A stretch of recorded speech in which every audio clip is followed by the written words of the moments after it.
মাশাআল্লাহ অনেক বড় হইতেছে ফুলগুলি, সবগুলি বের হইতেছে, প্রত্যেকটা ডালায় আছে মাশাআল্লাহ,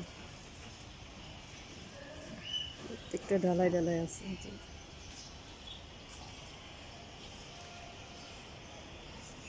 2025-এ মুকুল আসে নাই, একটা মুকুলও আসে নাই এই গাছে, এরকম কখনোই হয় নাই, কিন্তু এবার আসছে মাশাআল্লাহ।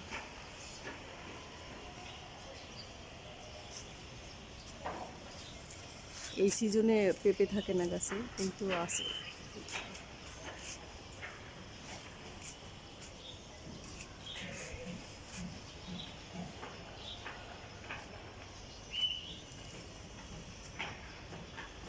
এত মায়া লাগে দেখলে, অনেক মায়া লাগে,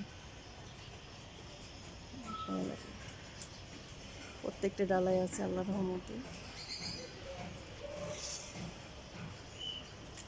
অন্যান্য গাছে এখনো আসে নাই, এটা তো গত বছর আসে নাই বলে 25-এ আসে নাই, এখন 26-এ আগে আগেই আসছে, তা না হলে ফেব্রুয়ারি মাসের দিকে মুকুল আসে।